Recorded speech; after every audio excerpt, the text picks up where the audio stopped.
Thank you so much, Rana Begum, for inviting us up to your studio here in North East London. Can you talk to us a bit about your work? For instance, these little pieces around you, are they maquettes or are they actual pieces of work from an exhibition? Well, thank you for coming to the studio. This is, well, I have quite a few different things happening here. There's a few of my kind of earlier works and research material and proposals for public art that I've been working over quite a few years now. I put some of these things up just as a kind of reminder for some of the things that I was thinking about at the time when I was making those works, or in some cases kind of significant kind of points or departure in the work. You'll see kind of here, for instance, this piece of work, it's very early research about light and form. I started off as a representational artist, you could say, and realised that that wasn't a path that I wanted to kind of go down. And I got introduced to artists like Agnes, LeWitt, LeWitt and Ellsworth Kelly, and these are all people that I was kind of incredibly interested, but didn't really understand the work. So I started kind of dissecting my work and started looking at my work in a way, in almost like component forms, and realised the things that I was interested in were form, colour, line, and these are all things that can be investigated, if you like, on their own. So this was kind of a period where I was looking at just light and form and how the light would change the work throughout the day, throughout the week, month, and so forth. So I spent quite a few years kind of exploring that, and then I came to a stage where I was like, okay, I'm ready to introduce kind of colour into the work, but wasn't sure how to do that. I love colour, but I needed to find a way where I can kind of understand colour my own way, and I realised that actually I had a collection of kind of various adhesive tapes, I wasn't buying them for a purpose. I was buying them because I just loved the kind of the materialness, the tactileness of it, and the fact that they came in kind of a form as well, that it was really interesting. And so when that stage came where I wanted to explore colour, I was like, well, I've got a ready-made palette that I could work with, and I wasn't very good at kind of mixing paint, so this became a natural kind of material for me to kind of explore colour with. And so this is kind of the top left piece as an example of how... Is that made out of tape? Using adhesive tape, and various kind of vinyls as well. So there's like that. There's a thin strip of kind of copper tape there as well. But what I realised when I was making those works was that even like the tiniest strip can actually change the mood of the work, and that was kind of really fascinating, how much that can actually affect a piece of work. And then I was pushing to bring the two kind of research together, if you like, and this is where the hazard tape pieces comes in terms of where I think the work is trying really hard to kind of come out of the wall. What's it made out of? So this is using hazard tape that builders use to cordon off. So you can see layers and layers of tape that's built up, and then it's kind of resined over it.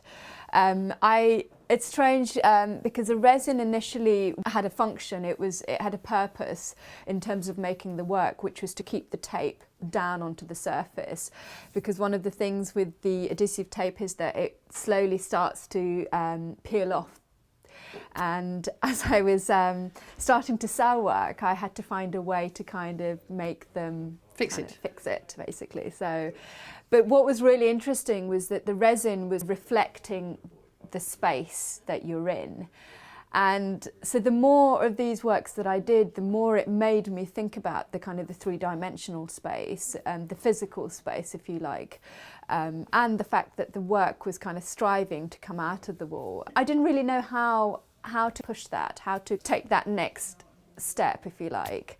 And then I did a residency in Bangkok, I think in 2006. And what's great about residencies is that you can actually kind of leave behind what you're doing in the studio and kind of push your work, make mistakes, and you know, and try out new materials. And one of the things that I found when I was walking around DIY stores with these like boxes of reflectors, and I was instantly drawn to it because it was a colour that it was kind of you see quite a lot when you're around in Bangkok, because of the monks kind of wearing the bright orange in the temples that you go to. So I was like, okay, I love using ready-made materials in the work. So these are kind of the more recent works that you'll see kind of in the studio now that I'm exploring. So there's kind of various stems of work that I'm pushing at the same time, and in some ways it's great because I feel like the ideas are just constantly coming and I can't kind of keep them in. But then there are certain series of works that I've been exploring for quite a few years, but I feel I'm not quite done with them, if you like, or complete. And so on the wall here, these square grids, and then you've got a maquette here. Can you explain what this is? So this is a big installation that I'll be doing for my solo show that's coming up at Parasol Unit. This actually stemmed from the installation that I did with the baskets in Dhaka Art Summit in 2014. Which is using kind of about 1,000 baskets to create a space that's kind of calm and quite contemplative. And it was about a space that allowed light to filter through, and so there's a play with light and shadow. It's a very much kind of visual architectural experience, and I felt like all of these things came together in a way that I had not expected, you know, and because that's you'd completely jumped off the wall. I mean, you totally went from 2D to it all just around you. And I wasn't sure whether it was going to work or not. I was so nervous because I hadn't done anything at that scale, so this was the first time. In regards to this, it was kind of, I wanted to use similar material where it allowed light to kind of filter through, but at the same time that I could introduce colour. So what are these? So these are kind of squares that are made of kind of stainless steel mesh that are used for fencing. So you didn't make them, you found them again? These are again ready-made materials that we cut up and colour them basically, right, and just place them in a way that allows kind of one colour to work with the other. So you end up getting a whole nother layer of geometry with the work. It's how physically the colours mix, and that's something that I'm really excited by, the interaction of colour at the moment in the work. It also has to do with motion, doesn't it, as well? I mean, I'm going back to that, the adhesive tape in that, you've got a visual slip going on. If you turn around and look at and because the blur looks as if everything is trying to move out.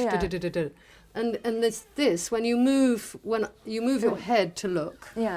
This extraordinary optical slip happens, and so therefore motion must be a important part of it. It definitely is. That's a kind of a big part of my work in terms of movement and seeing things shift and change. And I think that's something that I've always kind of wanted in the work, and it somehow kind of naturally appears without kind of forcing it.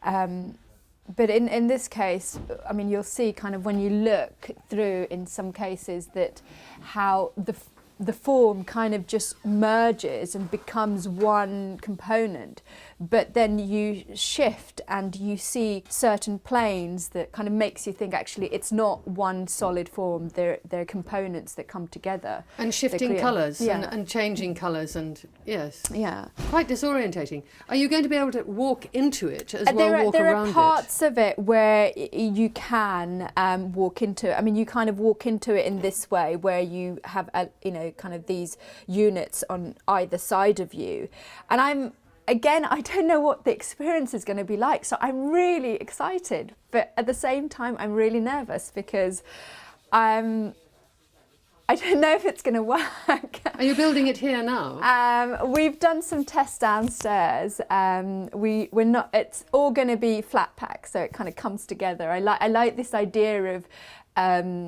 having units and making it so that it actually the work adapts to a space rather than the space having to force itself to adapt to the work. Can you show us what you're doing now? Yeah, we can Please, show yes. it downstairs. Yeah.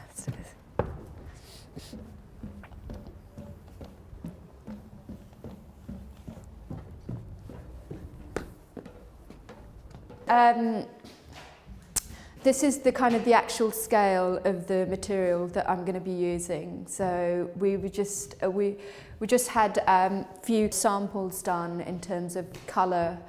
Initially, I wanted to leave the material kind of raw so that you can almost kind of recognise what it is. It's all been powder coated now. Oh, okay. So I realised the raw kind of material didn't actually work as well as I'd hoped with the yellow and the red. So now they're going to be powder coated. All of them are going to be powder coated grey and yellow and red. So I'm kind of drawn to the grey because for some reason it kind of has a closer kind of link to architecture, if you like. It's quite architectural and it's quite kind of neutral and it's recognisable as well.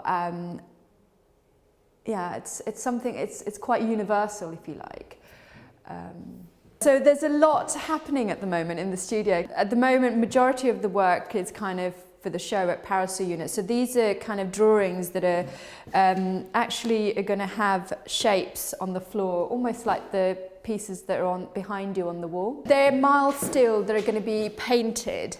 So they connect the drawing to kind of the base, basically. So these stemmed from my residency in Beirut through Delphina Foundation, where I spent a couple of months out there looking at how to push the work again, but in a form, a kind of drawing form, if you like. And I started using drinking straws to kind of create these shapes that I was seeing as I was kind of walking around Beirut. Mainly the shapes of the skyline, basically, that's been created by forms jutting out of kind of buildings and things. So I wanted to kind of recreate that in the work. And when you say drawing, do you actually take a pencil and draw? No, or do you... I mean, I do love drawing, but I wanted to have a physical element to it. I wanted to have something, I wanted the drawings to have a physicality, if you like. And so what I did was use kind of the drinking straws to create these shapes that now they've become kind of something that's much more permanent, basically, because the straws, they don't last, they start in time kind of to wilt, basically. So I wanted to find a way to kind of last them long, make them last longer. And so this is where the works have kind of gone to now. They adapt to the space. So, so for instance, if it's a kind of a high wall, they could possibly kind of connect the ceiling and the wall together. So these have the ability to kind of change with the space. It's like a false shadowing in a way, isn't it? Yeah, it is, and it's weird. I mean, I don't really know yet. These are quite new for me, and I don't really know where it's going or what I'm trying to achieve with them. And I think that's quite nice that there's still a kind of surprise element there. So this is a series of work that I've been working on for since I think 2008 or 7 or 8, I can't remember now. And what's great, I mean, initially they started off because I found really difficult to physically carry heavy pieces of work, large pieces of work around, and I wanted to find a way where I can still make larger works but in kind of unit form, that they can kind of come together in the space. And what also this material kind of allowed me to kind of include in the work is the movement. So the work is kind of static, but it has movement, because the way that you view the work is that you have to kind of, you know, walk around it. So they're not necessarily pieces of work that you just, you know, stand in front of and stare. They're works that kind of, in an environment where you're almost walking past it, but you notice something change and shift. So can you tell me, first of all, what is the material, and have you actually painted pink onto the wall? No, so this is kind of powder coated aluminium, which kind of the first layer goes on, and then we applied the kind of the second and the third layer of the And there's colour. no paint on the wall? There's no paint on the wall, and what you see, the colour that you see on the wall is actually reflected colour, and this is where basically we use a kind of a vibrant fluorescent colour on one side. So if you come on this side, you'll see kind of the form that it takes, and then as you go around to the other side, you will see kind of the grey, which is mixing with the fluorescent red, orange on the other side, to create this kind of salmon colour. So this, if I put my hand there, you'll see that all of these forms are actually grey, and the salmon colour that you see is actually, it's the orange reflecting. So they're all this kind of same grey all the way, to create a whole nother layer of kind of geometry. It's an optical illusion, a marvellous optical illusion. Yeah, and I don't know if I like that description. Oh, sorry. I have... What is it then? I don't know, but I think optical illusion is not the correct way to describe, because it's not trying to hide anything. The work isn't trying to kind of create illusion. In fact, it's kind of slowly revealing itself. As you get closer and closer, you understand how it's produced. You understand the interaction of the colour, the form, and what it's doing. So I don't know if that's kind of correct. A visual exploration into colour. Yeah. So, for instance, if you film here, you can see kind of the salmon colour here. And if we lift this off, Jack, if you take the top. Oh, okay. Is it on? You got it? Yeah. Oh, it won't come off. There you go. You can see that it's just one colour. So it's not a gradient that we've sprayed on. It's actually kind of naturally kind of mixing on the wall. Okay. Down. So you can see kind of how much the work... Tricks you? No, that's the wrong way. No tricking. There's no tricking. tricks. There's no tricks. There's no illusion. Surprises you? Yes. I think for me, what's really wonderful is that I had such difficulty kind of mixing colour, physically paint. If I mix one colour with the other, it would just go completely wrong.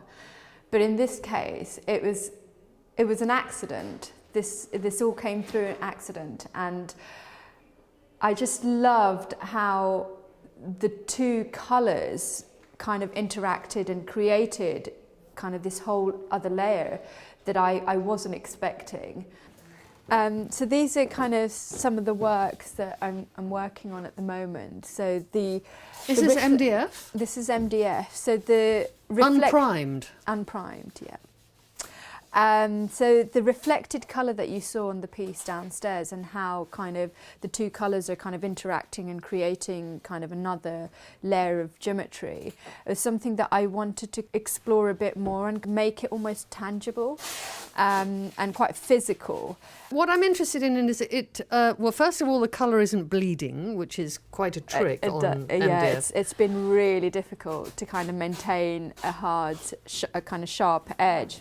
And why did didn't you want to prime it? Why didn't you want a white surface to work on? Because then you lose the absorbent quality that the material has, and that's what was great, that it allowed me to kind of look at how one colour, if it was laid over the other, how it would change, and you'd still... So on this next one we see that? Yeah, exactly.